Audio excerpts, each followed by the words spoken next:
Mtoto aliyepatikana nje ya ndoa harithi. Harithi kosa lake nini? Jawabu ni kwamba hana kosa. Harithi kwa sababu tu hana nasaba na huyu mwenye mali ambaye ni baba, na ndio maana akifa mama yake anamrithi, kwa sababu huyu mama kuna nasaba kati yake na mtoto huyu wa nje ya ndoa.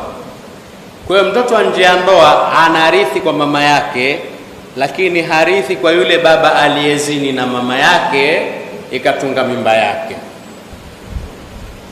Hii ndio fiqhi ambayo ni mutaaraf baina nnasi. Sasa ziko kauli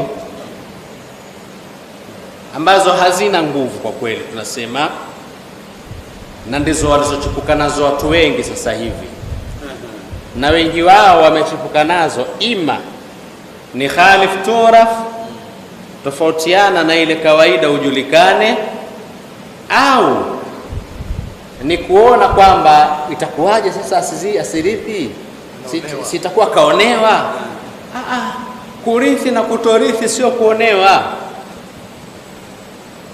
ni haki tu, kwamba bana huyu kafa, hii ni haki yetu. Twaipataje? Kwa nasaba. Nasaba kati ya huyu na huyu hakuna. Kinyume cha hivyo, tutafikia wakati wa kusema kwamba ukienda ukimuokota mtoto ukamlea mpaka akawa mtu mzima, hamjui baba yake na mama yake, ajua baba yake ni wewe, tutakuja sema na yeye arithi, maana asiporithishwa atakuwa kaonewa. Tutakuja sema hivyo mwisho yote.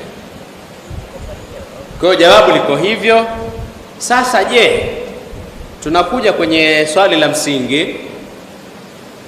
Je, sasa ikikotokea kwamba huyu baba mwenyewe akatoa wasia kwamba katika mali yake apewe yule mtoto aliyempata nje ya ndoa, yule mtoto aliyepatikana kutokana na zina ya baba huyu, je, baba akisema kwamba katika mali yake anatoa wasia apewe kitu fulani, hili limekaaje?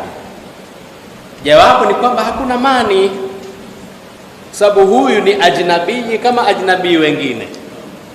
Ndio maana harithi, kwa sababu ni ajnabii, ni mtu kando. Kwa hiyo kwa kuwa ni mtu kando, kama vile unavyoweza kuhusia rafiki yako apewe, basi hata huyu pia unaweza ukahusia apewe, na hakuna wa kuzuia. Wabillahi tawfiq.